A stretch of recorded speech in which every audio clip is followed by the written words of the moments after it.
ಎಲ್ಲ ವೀಕ್ಷಕ ಬಂಧುಗಳಿಗೆ ನಮಸ್ಕಾರ.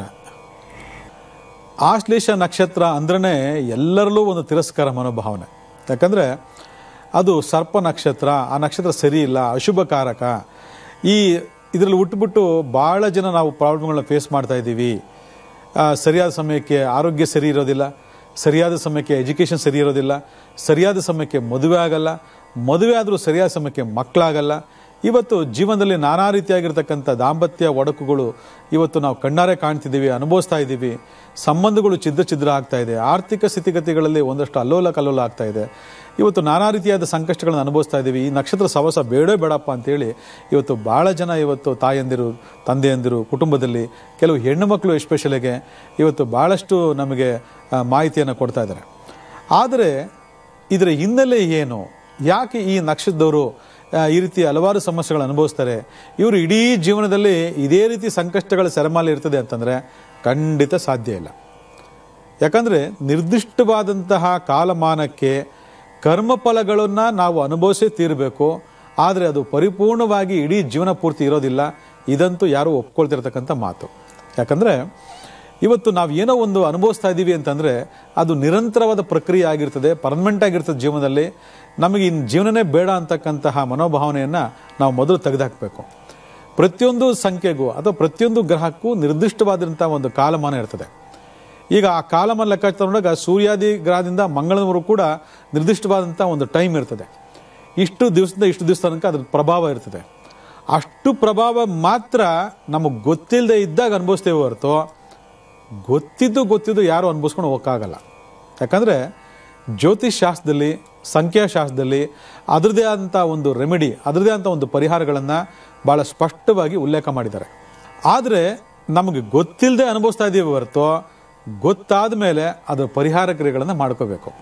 ಇವತ್ತು ಈ ನಿಟ್ಟಿನಲ್ಲಿ ಇವತ್ತು ಆಶ್ಲೇಷ ನಕ್ಷತ್ರ ಅಂತಕ್ಕಂಥದ್ದು ಕಟಕ ರಾಶಿನಲ್ಲಿ 1ನೇ ಪಾದ, 2ನೇ ಪಾದ, 3ನೇ ಪಾದ, 4ನೇ ಪಾದದಲ್ಲಿ ಸ್ಥಿರವಾಗಿದೆ ಅಂತಂದರೆ ಅಲ್ಲಿಗೆ ಆಶ್ಲೇಷ ನಕ್ಷತ್ರಕ್ಕೂ ಮತ್ತು ಕಟಕ ರಾಶಿಗೂ ಏನು ಸಂಬಂಧ ಅಂತ ಭಾಳ ಜನ ಕೇಳ್ಬೋದು.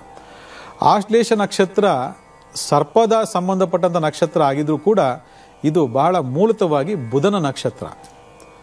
ಆಶ್ಲೇಷ ನಕ್ಷತ್ರ ಬಂದು ಬುಧನ ನಕ್ಷತ್ರ. ಅಲ್ಲಿಗೆ ಬುಧ ಮತ್ತು ಚಂದ್ರ ಇಬ್ಬರ ಸಂಯೋಗವೇ ಆಶ್ಲೇಷ ಕಟಕ ರಾಶಿ ಸಂಬಂಧ ಅಂತ ಹೇಳ್ಬೋದು. ಅಲ್ಲಿಗೆ ಬುಧ ಮತ್ತು ಚಂದ್ರನ ಸಂಬಂಧ ಅಂತಂದರೆ ನಾನು ಇಂದಿನ ಕಾರ್ಯಕ್ರಮ ಕೂಡ ಹೇಳಿದ್ದೀನಿ, ಬುಧ ಚಂದ್ರ ಯಾರು ಅಂತ. ಯಾರು ಬುಧ ಚಂದ್ರ? ತಂದೆ ಮಗ. ಅಲ್ಲಿಗೆ ತಂದೆ ಮಗ ಒಂದು ರಾಶಿನಲ್ಲಿ ಸ್ಥಿತರಾಗ್ತಾರೆ. ಅದು 1, 2, 3, 4ನೇ ಪಾದ ಅಂತ ತಗೊಂಡಾಗ ಯಾಕೆ ಆಶ್ಲೇಷ ನಕ್ಷತ್ರವನ್ನು ಅಶುಭ ನಕ್ಷತ್ರ ಅಂತ ಯಾಕೆ ನೀವು ಡಿಕ್ಲೇರ್ ಮಾಡಿದ್ದೀರಿ? ಯಾಕೆ ಆಶ್ಲೇಷದವರಲ್ಲಿ ಒಂದಷ್ಟು ಎಡತೊಡರುಗಳು ತುಂಬ ಆಗ್ತಕ್ಕಂಥದ್ದು? ಯಾಕೆ ಅವ್ರ ಜೀವನದಲ್ಲಿ ಎಲ್ಲವೂ ನಿಧಾನ ಮಂದಗತಿಯಲ್ಲಿ ಆಗ್ತಕ್ಕಂಥದ್ದು? ಯಾಕೆ ಅವ್ರನ್ನ ಯಾರು ಇಷ್ಟಪಡದಿರ್ತಕ್ಕಂಥದ್ದು ಅಂತ ಪ್ರಶ್ನೆಗಳು ಉದ್ಭವ ಆಗ್ಬೋದು. ಆದರೆ ಇಲ್ಲಿ ಒಂದು ಅರ್ಥ ಮಾಡ್ಕೊಳ್ಳಿ, ಒಂದು ನಕ್ಷತ್ರ ಒಂದು ಒಳ್ಳೆ ರಾಶಿ ಜೊತೆ ಸಂಯೋಗ ಆಯಿತು ಅಂದ ತಕ್ಷಣ ಅದು ಒಳ್ಳೆಯದಾಗಬೇಕು ಅಂತ ಅರ್ಥ ಅಲ್ಲ. ಆದರೆ ಅದರದ್ದೇ ಆದಂತಹ ಕೆಲವು ವಿಚಾರಗಳನ್ನು ಅದು ಒತ್ಕೊಂಡು ಬಂದಿರೋದ್ರಿಂದ DNA ಕನೆಕ್ಟಿವಿಟಿ ಅಂದರೆ DNA ಅಸ್ಟ್ರಾಲಜಿನಲ್ಲಿ ನಾವು ಮೂಲಭೂತವಾಗಿ ಹೇಳ್ತಕ್ಕಂಥದ್ದು ಆಶ್ಲೇಷದಲ್ಲಿ ಯಾರ್ಯಾರು ಹುಟ್ಟಿದ್ದೀರಾ ಅವರೆಲ್ಲರೂ ಕೂಡ ಸೂರ್ಯನ ಶಾಪ ಅಥವಾ ಸೂರ್ಯನ ಕರ್ಮವನ್ನು ಒತ್ಕೊಂಡಿರ್ತಕ್ಕಂತಹ ನಕ್ಷತ್ರದವರು ಅಂತೇಳಿ. ನೋಡಿ ಎಷ್ಟು ಅದ್ಭುತವಾಗಿದೆ. ಸೂರ್ಯನ ಶಾಪ, ಸೂರ್ಯನ ಕರ್ಮ ಒತ್ಕೊಂಡು ಹುಟ್ಟಿದ್ದಾರೆ ಅಂತಂದಾಗ ಅಲ್ಲಿ ಅದಕ್ಕಿಂತ ಇನ್ಯಾವ ಕರ್ಮ ಫಲ ನಿಮಗೆ ಬೇಕಾಗಿದೆ ಹೇಳಿ ನೋಡೋಣ. ಸೂರ್ಯ ಅಂದರೆ ಯಾರು? ಪಿತೃಕಾರಕ. ಸೂರ್ಯ ಅಂದರೆ ಯಾರು? ಬೆಳಕು. ಸೂರ್ಯ ಅಂದರೆ ಯಾರು? ಈ ಥರ ಎಲ್ಲ ಲೆಕ್ಕಾಚಾರಗಳನ್ನು ನಾವು ಮನನ ಮಾಡ್ಕೊಂಡಾಗ ಆ ಸೂರ್ಯನಿಂದನೇ ಒಂದು ಶಾಪ ನಿಮಗೆ ಬರ್ತದೆ ಅಂತಂದರೆ ಅದಕ್ಕೆ ಕಾರಣ ಏನು? ನೋಡಿ, ಜಗತ್ತಲ್ಲಿ ಎಲ್ಲರಿಗೂ ಬದುಕ್ತಕ್ಕಂಥ ಅವಕಾಶವನ್ನು ಭಗವಂತ ಕೊಟ್ಟಿದ್ದಾನೆ. ಎಲ್ಲರೂ ಬದುಕಬೇಕು, ಎಲ್ಲರಿಗೂ ಹಕ್ಕಿದೆ. ಯಾರನ್ನೂ ತುಳು ಸಾಯಿಸೋಕ್ಕಾಗೋದಿಲ್ಲ, ಯಾರು ಸತ್ತು ಬದುಕೋಕ್ಕಾಗಲ್ಲ ಅಂತಕ್ಕ ಲೆಕ್ಕಾಚಾರವನ್ನು ಇವತ್ತು ಪ್ರಕೃತಿ ಭಾಳ ಸ್ಪಷ್ಟವಾಗಿ ಹೇಳ್ತದೆ. ಅಲ್ಲಿಗೆ ಆ ಪ್ರಕೃತಿ ಮೊದಲನೇ ಭಾಗದಲ್ಲಿ ಬೆಳಕೊಡ್ತಕ್ಕಂಥವನು ಯಾರು ಅಂತಂದರೆ ಅವನು ಭಗವಂತ ಸೂರ್ಯ ಭಗವಾನ. ಅಂತ ಬೆಳಕೊಡ್ತಕ್ಕಂತಹ ಈ ಪ್ರಕೃತಿಯಲ್ಲಿ ಒಂದು ವರ್ಗ ವಾಲಂಟ್ರಿಯಾಗಿ ಡಿಸೈಡ್ ಮಾಡಿಕೊಂಡು ಆತ್ಮಹತ್ಯೆ ಮಾಡಿಕೊಂಡು ಸಾಯ್ತಾರೆ, ಜೀವ ಕಳ್ಕೊತಾರೆ ಅಂತಂದರೆ ಯಾವ ಪ್ರಕೃತಿ ಮಾತೆ ನಿಮ್ಮನ್ನು ಕ್ಷಮಿಸ್ತಾಳೆ? ಉತ್ತರ ಕೊಡಿ ನೋಡೋಣ. ಅಲ್ಲಿಗೆ ಬೆಳಕನ್ನು ಕೊಡ್ತಕ್ಕಂತಹ ಆ ಸೂರ್ಯ ಭಗವಂತ ಇದನ್ನು ನೋಡಿಕೊಂಡು ಹೇಗೆ ಸುಮ್ಮನೆ ಇರ್ತಾನೆ? ಸುಮ್ಮನೆ ಇರೋಕ್ಕೆ ಸಾಧ್ಯನೇ ಇಲ್ಲ. ಒಂದು ತಂದೆ ತನ್ನ ಮನೆಯಲ್ಲಿ ತನಗೆ ಇದೆಯೋ ಇಲ್ವೋ ಸಾಕಷ್ಟು ಕಷ್ಟಗಳನ್ನು ಪಟ್ಟು ತನ್ನ ಮಕ್ಕಳಿಗೋಸ್ಕರ, ಆ ಮಕ್ಕಳ ಜೀವನಕ್ಕೋಸ್ಕರ ಎಡಬಿಡದೆ ನಿರಂತರವಾಗಿ ದುಡಿದು ಆ ಮನೆಗೆ ಒಂದು ದಾರಿ ತೊಗೊಂಡ್ಬರ್ತೇನೆ ಅಂತಂದು ಯಾವುದೋ ಸಂದರ್ಭದಲ್ಲಿ ಯಾವುದೋ ಶುಲ್ಕ ವಿಚಾರಕ್ಕೆ ಅದು ಸರಿಯಿಲ್ಲ ಇದು ಸರಿಯಿಲ್ಲ ಅಂತೇಳಿ ಆ ಮಕ್ಕಳುಗಳೇನಾದರೂ ವ್ಯತ್ಯಾಸ ಮಾಡ್ಕೊಂಡ್ರೆ, ಪ್ರಾಣಕ್ಕೆ ಕುತ್ತು ತಂದ್ಕೊಂಡ್ರೆ ಆ ಜೀವ ಏನಾಗ್ತದೆ ಹೇಳಿ ನೋಡೋಣ. ಅದೇ ಪ್ರಭಾವ ಆ ಪ್ರಕೃತಿ ಇರ್ತಕ್ಕಂತಹ ಆ ಸೂರ್ಯ ಭಗವನಿಗೂ ಆಗೋದ್ರಿಂದ ಈ ಒಂದು ವರ್ಗ ವಾಲಂಟ್ರಿಗೆ ಸೂಸೈಡ್ ಮಾಡ್ಕೊಳ್ತಕ್ಕಂಥವ್ರನ್ನ ಅವನು ಶಾಪ ಹಾಕಿ ಬಿಡ್ತಾನಂತೆ. ಅಂತಹ ಶಾಪಗ್ರಸ್ತರಾಗಿ ಹುಟ್ಟಿರ್ತಕ್ಕಂಥವರೇ ಈ ಜನ್ಮದಲ್ಲಿ ಆಶ್ಲೇಷ ನಕ್ಷತ್ರದಲ್ಲಿ ಹುಡ್ತಾರೆ. ನೋಡಿ ಎಷ್ಟೊಂದು ಅದ್ಭುತವಾದಂಥ ಕನೆಕ್ಟಿವಿಟಿ ಇದೆ ಅಂತಂದರೆ, ಆಗ ಈ ಆಶ್ಲೇಷ ನಕ್ಷತ್ರವನ್ನು ಅಶುಭವೋ ಶುಭವೋ ಅಂತಕ್ಕಂಥದ್ದನ್ನ ನೀವು ಡಿಸೈಡ್ ಮಾಡ್ಕೊಳ್ಳಿ. ನಮಗೆ 27 ನಕ್ಷತ್ರ ಶುಭವೇ, 27 ನಕ್ಷತ್ರವೂ ಅಶುಭವೇ, 9 ಗ್ರಹವೂ ಶುಭವೇ, 9 ಗ್ರಹವೂ ಅಶುಭವೇ. ಯಾಕಂದರೆ ಅವರವರ ಕರ್ಮಾನುಸಾರ ಅವು ಕೆಲಸ ಮಾಡೋದಕ್ಕೆ ಪ್ರಕೃತಿ ತಾನಾಗಿ ಪರ್ಮಿಷನ್ ಕೊಟ್ಟಿದೆ. ನಾವು ಏನೋ ತಪ್ಪು ಮಾಡಿದ್ದೀವಿ ಅಂತ ಹೇಳ್ಬಿಟ್ಟಿದ ತಕ್ಷಣ ಆ ತಪ್ಪನ್ನು ಕ್ಷಮಿಸಿ ನಿನಗೆಲ್ಲ ಒಳ್ಳೇದು ಮಾಡಿಬಿಡಲ್ಲ. ಆವಾಗ ಮುಂದಿನ ಧರ್ಮಕ್ಕೆ ಅಧರ್ಮಕ್ಕೆ ಬೆಲೆ ಇರೋದಿಲ್ಲ. ನಾವೇನು ತಪ್ಪು ಮಾಡಿದ್ದೀವಿ ಅದಕ್ಕೆ ಸರಿಯಾದ ಶಿಕ್ಷೆಯನ್ನು ಪ್ರಕೃತಿ ನಮಗೆ ಕೊಡಬೇಕು. ಆ ಶಿಕ್ಷೆ ಕೊಟ್ಟಾಗ್ಲೇ ಮುಂದಿನ ಜನಾಂಗಕ್ಕೆ ತಪ್ಪು ಏನು ಮಾಡಿದೀವಿ ಅಂತ ಅರ್ಥ ಆಗೋದು. ಅಥವಾ ತಪ್ಪು ಮಾಡಿದ್ರು ಎಲ್ರಿಗೂ ಕೂಡ ಒಳ್ಳೆಯ ಜೀವನವನ್ನು ಕೊಟ್ಬಿಟ್ಟಿದ್ರೆ ಎಲ್ಲರೂ ತಪ್ಪು ಮಾಡ್ಕೊಂಡೇ ಬದುಕೋಕೆ ಹೋಗ್ಬಿಟ್ರು. ಆದರೆ ಪ್ರಕೃತಿಲಿ ಇವತ್ತು ಯಾರು ಏನೇ ಮಾಡಿದ್ರು ಅದು ತಕ್ಕಂಥ ದಂಡನೆಯನ್ನು, ಶಿಕ್ಷೆಯನ್ನು ತಂದೆ ತಾಯಿ ಕೊಡಲಿಲ್ಲ ಅಂದರೂ ಕೊಡಲಿಲ್ಲ ಪರವಾಗಿಲ್ಲ, ಭಗವಂತ ಅಥವಾ ಪ್ರಕೃತಿ 100% ಕೊಟ್ಟೇ ಕೊಡ್ತದೆ. ಈ ರೀತಿ ಪರಿವರ್ತನೆ ಆಗಿರ್ತಕ್ಕಂತಹ ಈ ಲೆಕ್ಕಾಚಾರಗಳು ಇವತ್ತು ಆಶ್ಲೇಷ ನಕ್ಷತ್ರದಲ್ಲಿ ಹುಟ್ಟಿರ್ತಕ್ಕಂಥ ವ್ಯಕ್ತಿಗಳಿಗೆ ಅನ್ವಯ ಆಗುತ್ತೆ ಅಂತಂದರೆ, ಇವತ್ತು ಸಾಮಾಜಿಕ ಬದುಕಿನಲ್ಲಿ ಪ್ರಕೃತಿಯಲ್ಲಿ ಆಗ್ತಕ್ಕಂತಹ ಅವಘಡಗಳು ಅಥವಾ ಪ್ರಕೃತಿಯಲ್ಲಿ ಆಗ್ತಕ್ಕಂತಹ ತೊಂದರೆಗಳು ಅದೆಲ್ಲ ಕೂಡ ಪರ್ಟಿಕ್ಯುಲರ್ ಆಗಿ ಕೆಲವೊಂದು ಆಶ್ಲೇಷ ನಕ್ಷತ್ರ ಇರ್ತಕ್ಕಂಥವ್ರಿಗೆ ಆಗುತ್ತೆ ಅಂತಂದರೆ ಅದು ಇಂದಿನ ಜನ್ಮದ ಕರ್ಮ ಫಲಗಳನ್ನು ಈ ಜನ್ಮದಲ್ಲಿ ಅನುಭವಿಸಿ ತಿರಬೇಕು ಅಂತ. ಯಾಕಂದರೆ ಹೋದ ಜನ್ಮದಲ್ಲಿ ನಿಮಗೆ ಜೀವನ ಕೊಟ್ಟಿದೆ, ಜೀವವನ್ನು ಕೊಟ್ಟಿದೆ, ಎಲ್ಲ ರೀತಿಯ ಅನುಕೂಲನ ಕೊಟ್ಟಿದೆ. ನಾನು ಇರೋದು ಬೇಡಪ್ಪ, ಯಾರೋ ಏನೋ ಅಂದುಬಿಟ್ರು, ಏನೋ ಆಗೋಯ್ತು ಅಂಥೇಳಿ ತಮಗೆ ತಾವೇ ಸ್ವಯಂ ನಿರ್ಧಾರ ಮಾಡಿಕೊಂಡು ಆತ್ಮಹತ್ಯೆ ಮಾಡಿಕೊಂಡು ಜೀವ ಕಳ್ಕೊಳ್ಳೋರಿಗೆ ಈ ಮತ್ತೆ ಪುನರ್ಜನ್ಮ ಹೇಗೆ ಒಳ್ಳೇದಾಗ್ತದೆ ಹೇಳಿ ನೋಡೋಣ. ಒಂದು ಜನ್ಮ ಸಿಗೋದೇ ದೊಡ್ಡ ಕಷ್ಟ. ಆ ಜನ್ಮದಲ್ಲಿ ಸುಖ ಶಾಂತಿ ನೆಮ್ಮದಿ ಸಿಗುವಂಥ ಒಂದು ಸಂದರ್ಭ ಇದ್ದರೂ ಕೂಡ ವಾಲಂಟ್ರಿಗೆ ಕ್ಷುಲ್ಲಕ ಕಾರಣಗಳಿಗೆ ಜೀವನವನ್ನು ಎಂಡ್ ಮಾಡ್ಕೊಂಡಿರ್ತಕ್ಕಂಥವ್ರಿಗೆ ಮತ್ತೆ ಜೀವನ ಹೆಂಗೆ ಕೊಡ್ತದೆ ಹೇಳಿ ನೋಡೋಣ. ಅದನ್ನೇ ಆಶ್ಲೇಷ ನಕ್ಷತ್ರ ಮುಖಾಂತರ ಜೀವನ ಕೊಡೋ ಮುಖಾಂತರ ಭಾಳಷ್ಟು ಸಾಕಷ್ಟು ಸಂಕಷ್ಟಗಳನ್ನು, ತೊಂದರೆಗಳನ್ನು ಕೊಡ್ತಾ ಬರ್ತದೆ.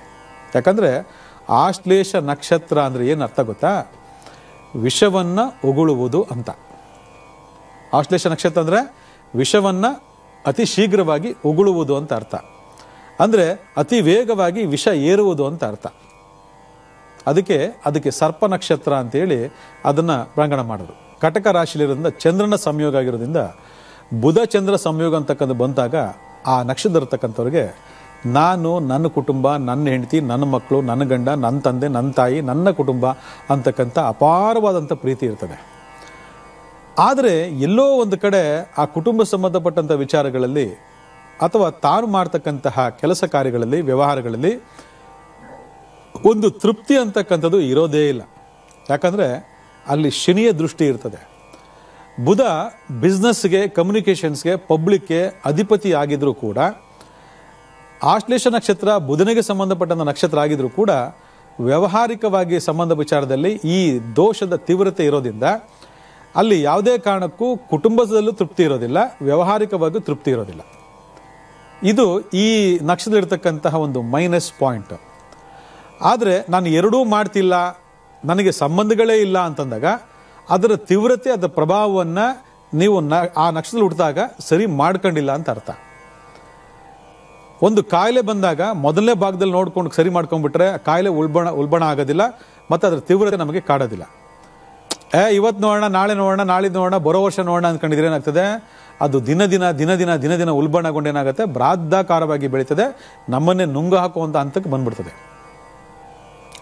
ಈ ನಕ್ಷತ್ರದವರು ತುಂಬ ತೀವ್ರವಾದಂತಹ ಒಂದು ತೊಂದರೆಗಳನ್ನ ಫೇಸ್ ಮಾಡ್ತಿದೆ ಅಂತಂದಾಗ ಈ ಪ್ರಕೃತಿಯ ರಹಸ್ಯವನ್ನು ತಿಳ್ಕೊಳ್ಳದೆ, ಸಂಬಂಧಪಟ್ಟಂಥ ಪರಿಹಾರಗಳನ್ನು ಮಾಡ್ಕೊಳ್ಳದೆ ಆ ಆಶ್ಲೇಷ ನಕ್ಷತ್ರದ ವಿಷ ವ್ಯೂಹದಲ್ಲಿ ಸಿಕ್ಕಾಕೊಂಡಿರೋದ್ರಿಂದ ಇಲ್ಲಿ ಪರಿಣಾಮ ಏನಾಗ್ತದೆ? ದ್ವಿಗುಣವಾಗಿರ್ತದೆ ಹೊರತು ಅದು ಯಾವುದೇ ಕಾರಣಕ್ಕೂ ಸಮಾಧಾನಪೂರ್ವಕವಾಗಿ ತೃಪ್ತಿದಾಯಕವಾಗಿರಲ್ಲ.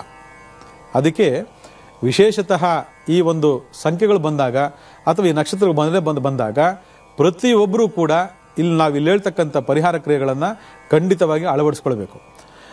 ಈ ಜನ್ಮದಲ್ಲೂ ಅಳವಡಿಸ್ಕೊಂಡಿಲ್ಲ, ಮತ್ತೆ ಅದೇ ರೀತಿಯಾದಂಥ ಜನ್ಮಕ್ಕೆ ನಾವು ಹೋಗಿದ್ದೀವಿ ಅಂತಂದಾಗ ಇವತ್ತು ಸಾಮಾಜಿಕ ಬದುಕಿನಲ್ಲಿ ನಮಗೆ ಗೊತ್ತಿಲ್ಲದೆ ಬಹಳ ಜನ ಇಂಡಿವಿಜುವಲ್ ಆ್ಯಕ್ಷನ್ ತಗೊಳ್ತಾರೆ, ತಮ್ಮ ಜೀವಕ್ಕೆ ಕುತ್ತು ತಗೊಳ್ತಾರೆ. ಎಷ್ಟು ಜನ ನೋಡಿದೀವಿ ನಾವು. ಸೆಲ್ಫಿ ತಗೊಳಕ್ಕೆ ಹೋಗಿ ಯಾವುದೋ ಬಂಡೆಯಿಂದ ಬಿದ್ದ್ವಿ, ಸೆಲ್ಫಿ ತಗೊಳಕ್ಕೆ ಹೋಗಿ ಯಾವುದೋ ನದಿಗೆ ಬಿದ್ದ್ವಿ, ಸೆಲ್ಫಿ ತಗೊಳಕ್ಕೆ ಹೋಗಿ ಯಾವುದೋ ಸಮುದ್ರಕ್ಕೆ ಬಿದ್ದ್ವಿ. ಎಷ್ಟು ಜನ ಇವತ್ತು ನೋಡ್ತಾ ಇದ್ದೀವಿ. ಅದನ್ನು ಸಾಮಾಜಿಕ ಬದುಕಲಾಗ್ತಕ್ಕಂತಹ ವೈಶಿಷ್ಟ್ಯತೆಗಳ ಅಥವಾ ನಾವೇ ಸ್ವಯಂಕೃತವಾಗಿ ಗೊತ್ತಿದ್ದು ಈ ಥರ ಆಗ್ತಿದೆ, ನಾವು 100 ಜನ ನೋಡಿದ್ದೀವಿ, ನಾವು ಆ ಥರ ತಪ್ಪು ಮಾಡಬಾರ್ದು ಅಂತಕ್ಕಂಥದ್ದು ಮನಸ್ಸಲ್ಲಿದ್ದರೂ ಕೂಡ ಯಾವುದೋ ಒಂದು ಅಹಂಕಾರನೋ ದುರಹಂಕಾರನೋ ಅಥವಾ ಯಾವುದೋ ಒಂದು ಮಾನಸಿಕ ವಿಕೃತಕ್ಕೂ ಒಳಗಾಗಿ ಮತ್ತೆ ಅಂಥದ್ದೇ ತಪ್ಪುಗಳನ್ನು ಮಾಡ್ತಿದ್ರೆ ಮುಂದಿನ ಜನ್ಮ ನಿಮಗೆ ಹೇಗೆ ಸರಾಗವಾಗಿ ಹುಟ್ಟುವಂಥ ಒಂದು ನಕ್ಷತ್ರದಲ್ಲಿ ನಿಮಗೆ ಜನ್ಮ ಕೊಡ್ತದೆ ಪ್ರಕೃತಿ, ನೀವೇ ಹೇಳಿ ನೋಡೋಣ. ಇದು ಒಂದೇ ಅಂತಲ್ಲ, ಎಲ್ಲ ಹಲವಾರು ವಿಚಾರಗಳಿಗೆ. ಎಕ್ಸಾಮಲ್ಲಿ ಫೇಲ್ ಆದೆ ಅಂತೇಳಿ ಸೂಸೈಡ್ ಮಾಡ್ಕೊಳ್ತಕ್ಕಂಥದ್ದು, ಮಾರ್ಕ್ಸ್ ಕಮ್ಮಿ ಬಂದು ಅಂತೇಳಿ ಸೂಸೈಡ್ ಮಾಡ್ಕೊಳ್ತಕ್ಕಂಥದ್ದು, ಅಪ್ಪನೋ ಅಮ್ಮನೋ ಏನೋ ಹೇಳ್ದು ಅಂತೇಳಿ ಸೂಸೈಡ್ ಮಾಡ್ಕೊಳ್ತಕ್ಕಂಥದ್ದು, ಇವೆಲ್ಲ ಪ್ರಕೃತಿಗೆ ವಿರುದ್ಧವಾದಂತಹ ಧರ್ಮವಾಗಿರೋದ್ರಿಂದ ಆ ಪ್ರಕೃತಿಗೆ ವಿರುದ್ಧವಾಗಿ ನಮ್ಮಲ್ಲಿ ವ್ಯತ್ಯಾಸಗಳಾಗೋದ್ರಿಂದ ಆ ಮುಂದಿನ ಜನ್ಮದಲ್ಲಿ ಅದು ಕ್ಯಾರಿ ಓವರ್ ಆಗ್ತಾ ಬರ್ತದೆ. ಅದಕ್ಕೆ ಬುಧನ ಸಂಯೋಗ ನಕ್ಷತ್ರಕ್ಕೆ ಇದ್ದರೂ ಕೂಡ ವಿಷವರ್ತುಲದಲ್ಲಿ ಸಿಕ್ಕಾಕೊಂಡು ಇರತಕ್ಕಂತಹ ಈ ಆಶ್ಲೇಷ ನಕ್ಷತ್ರದವರ ಜೀವನದಲ್ಲಿ ಎಜುಕೇಷನ್ನು, ಪ್ರೊಫೆಷನ್ನು, ಮ್ಯಾರಿಡ್ ಲೈಫು, ಸಂಬಂಧ ಮತ್ತು ಆರ್ಥಿಕತೆಗಳಲ್ಲಿ ಹಲವಾರು ವ್ಯತ್ಯಾಸಗಳು ಆಗ್ತದೆ. ಅದಕ್ಕೆ ಮೊದಲನೇ ಭಾಗದಲ್ಲೇ ಆಶ್ಲೇಷ ನಕ್ಷತ್ರ ಜನನ ಶಾಂತಿಯನ್ನು ಮಾಡಿಸಿ ಅಂಥೇಳಿ ನಾವು ಸಾರಾಸಗಟಾಗಿ ಆ ನಕ್ಷತ್ರ ಸಂಬಂಧದಲ್ಲಿ ನಾವು ಹೇಳ್ತೀವಿ. ಆದರೂ ಕೂಡ ಕಿವಿಗೆ ಹೋಗಿರಲ್ಲ, ಎಷ್ಟೋ ಜನ ತಲೆ ಕೆಡ್ಸ್ಕೊಂಡಿರಲ್ಲ. ಅದೊಂದು ಪ್ರೌಢತೆಗೆ ಬಂದಂಥ ಸಂದರ್ಭದಲ್ಲಿ ಅದು ಅನುಭವಿಸ್ತಕ್ಕಂಥ ಲೆಕ್ಕಾಚಾರ ನೋಡ್ಕೊಂಡಾಗ ಆವಾಗ ಹುಡುಕಾಟ ಮಾಡೋದು. ಆಶ್ಲೇಷ ನಕ್ಷತ್ರ ಹುಟ್ಟುಬಿಟ್ರಂತೆ, ಮೂಲ ನಕ್ಷತ್ರ ಹುಟ್ಟುಬಿಟ್ರಂತೆ, ಜ್ಯೇಷ್ಠ ನಕ್ಷತ್ರ ಹುಟ್ಟುಬಿಟ್ರಂತೆ, ಅದಕ್ಕೆ ಈ ಥರ ಪ್ರಾಬ್ಲಮ್ ಅಂತೆ ಅಂತ ಆವಾಗ ಹೇಳ್ಕೊಳ್ಳೋದು. ಇದನ್ನೆಲ್ಲ ಇವತ್ತು ನಾವು ಕಂಡಿಡ್ದು ಹೇಳ್ತಾ ಇಲ್ಲ, ತಿಳ್ಕೊಂಡು ಹೇಳ್ತಾ ಇದ್ದೀವಿ, ಅಧ್ಯಯನ ಮಾಡಿ ಹೇಳ್ತಾ ಇದ್ದೀವಿ, ಸಂಶೋಧನೆ ಮಾಡಿ ಹೇಳ್ತಾ ಇದ್ದೀವಿ. ಇದೆಲ್ಲ ಹಿಂದೆನೇ ಎಷ್ಟೋ ವರ್ಷಗಳ ಹಿಂದೆನೇ ಬರೆದಿಟ್ಟಿದ್ದಾರೆ ನಮ್ಮ ಹಿರಿಮನೆಯವರು.